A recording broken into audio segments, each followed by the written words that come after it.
Bismillahirrahmanirrahim. Assalamualaikum warahmatullahi wabarakatuh. Selamat bertemu kembali dengan Pak Wi Kimia. Pemirsa, sahabat channel Kimia itu Mudah. Salam sehat, salam bahagia. Pada video kali ini kita akan membahas tentang potensial elektroda standar. Tetap masih materi kelas 12 semester ganjil.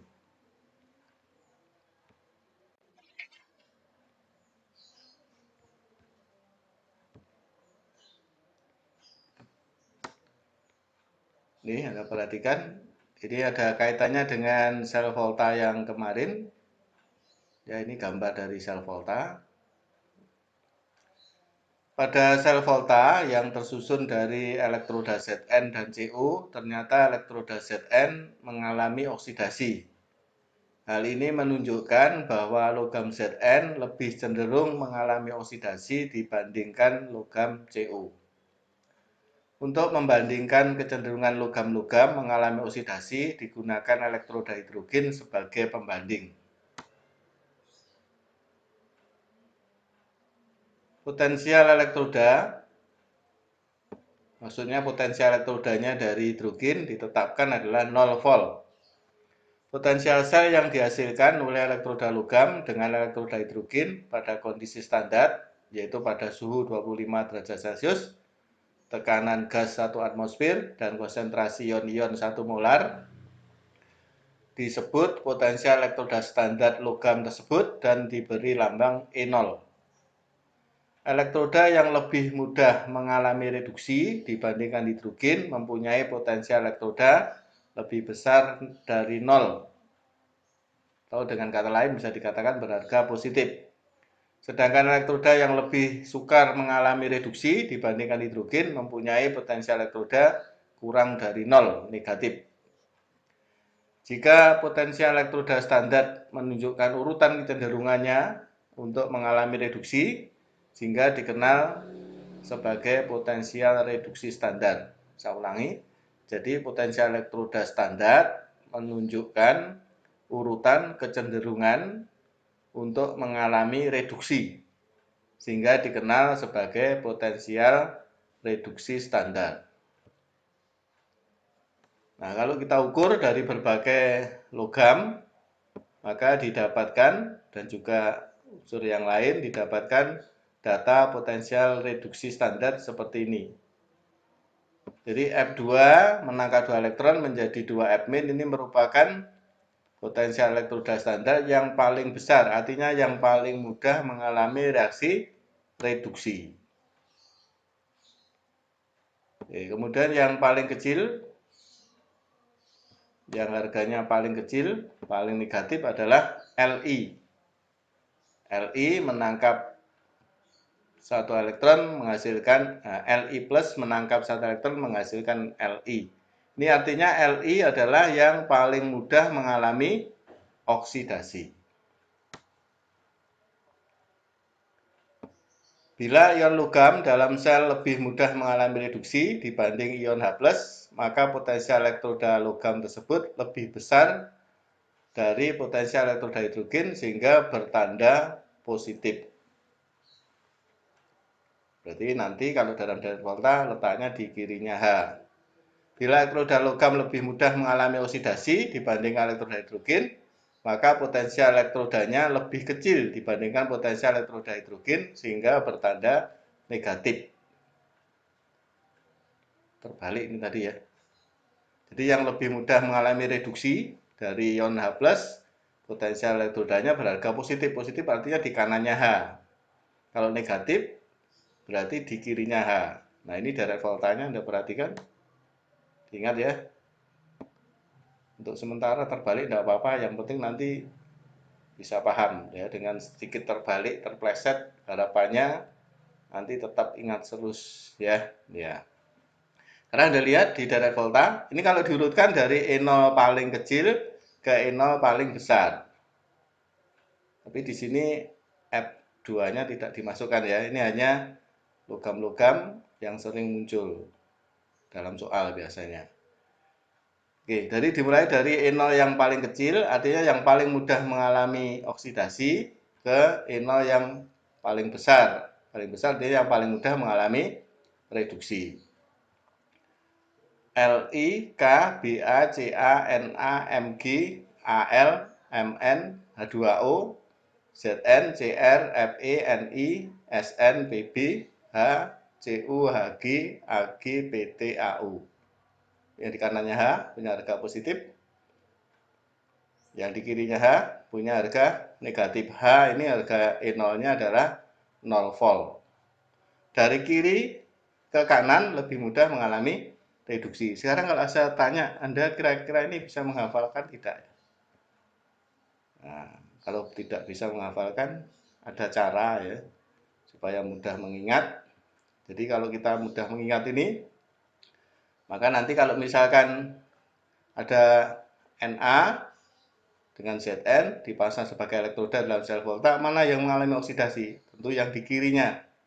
Na-nya yang akan mengalami oksidasi, sedangkan di kanan akan mengalami reduksi. Seperti itu ya. Salah satu cara menghafal, memahami supaya mudah diingat adalah kita baca di sini, lek bacana, menunggu, ali, minum air, seng krum veni, senang baby, h, cuhg, ag, pt, au. Ya, mudah-mudahan dengan kalimat ini tetap ingat ya. Jadi lek bacana kalau kita ceritakan sebuah nama itu ya, sebuah nama yang sedang menunggu ali minum air. Kemudian ada nama lain yaitu seng krum veni, senang baby. H, cuhg, ag, pt, au. Saya ulang ya, jadi cara menghafal, cara mengingat supaya mudah diingat. Lek bacana, menunggu ali minum air, seng krum veni, senang baby, h, cuhg, ag, pt, au. Itu ya. Oke, setelah diulang-ulang supaya nanti bisa paham. Sekarang kita lanjutkan ke potensial sel. Perbedaan potensial dari kedua elektroda, katoda dan anoda disebut beda potensial atau potensial sel standar yang diberi lambang E sel. Kemudian E sel dirumuskan sama dengan E0 katoda dikurangi E0 anoda. Katoda itu yang mana tadi ingat-ingat, katoda itu yang E0-nya besar. Kalau tidak diketahui katoda anoda dalam soal ya. Yang E0-nya besar berarti yang di kanan. Kalau anoda itu yang di kiri, yang E0-nya kecil. Katoda merupakan tempat terjadinya reduksi, sehingga mempunyai E0 lebih besar. Sedangkan anoda merupakan tempat terjadinya reaksi oksidasi, sehingga mempunyai harga E0 lebih kecil. Itu ya, ingat-ingat. Kemudian contoh soal. Suatu sel volta tersusun dari elektroda magnesium dan tembaga. Bila diketahui, ini E0-nya Mg min 2,37 dan E0-nya Cu plus 0,34. Tentukan katoda dan anodanya, reaksi yang terjadi pada elektroda dan reaksi selnya, notasi sel dan potensial sel.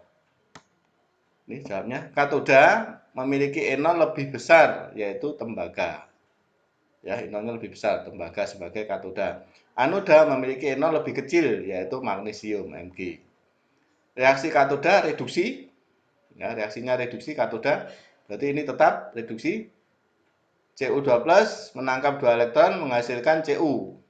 Sedangkan di anoda reaksinya oksidasi, ini reduksi, kalau dibalik jadi oksidasi, sehingga reaksi di anodanya adalah Mg menjadi Mg2+ dengan melepaskan 2 elektron.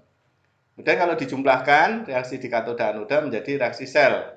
Sebelum dijumlahkan, jumlah elektron yang ini ditangkap dan dilepas harus sama.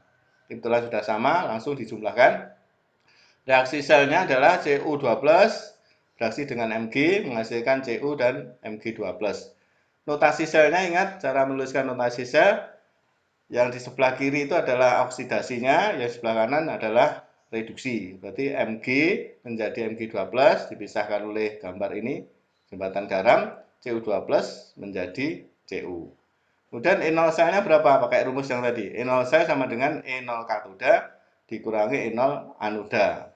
Jadi sama dengan 0,34 min 2,37 sehingga menghasilkan plus 2,71 volt.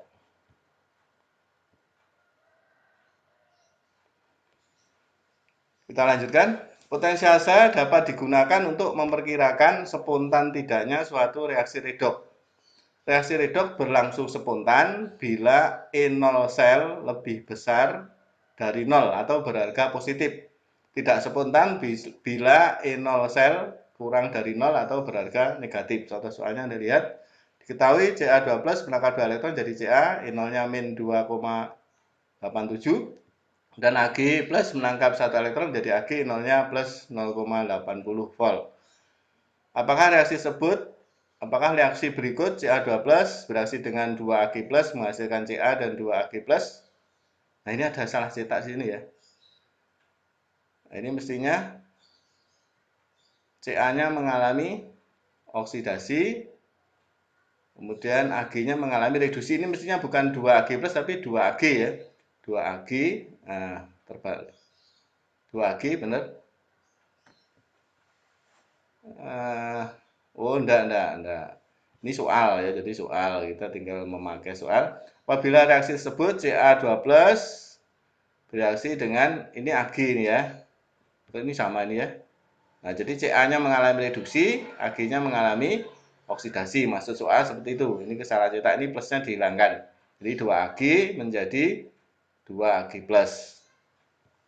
Dapat berlangsung spontan apa tidak? Coba kita lihat di sini jawabannya. E0 sel sama dengan E0 katoda dikurangi E0 anoda. Katoda itu yang mengalami reduksi. Yang mengalami reduksi dalam hal ini adalah Ca. Kita masukkan E0 Ca-nya min 2,87 dikurangi E0-nya anoda, Ag-nya yang mengalami oksidasi min 0,80 sehingga ketemu min 3,67 volt. Harganya negatif. Berarti bisa kita simpulkan karena E0 sel kurang dari 0 atau berharga negatif, berarti reaksi tersebut tidak berlangsung. Oke, mudah-mudahan Anda bisa memahami dengan baik. Kalau misalkan ada pertanyaan, silahkan ditulis di kolom komentar. Insya Allah nanti akan saya jawab dengan sedetail-detailnya. Oke, terima kasih atas segala perhatian. Mohon maaf atas segala kekurangan. Wassalamualaikum warahmatullahi wabarakatuh.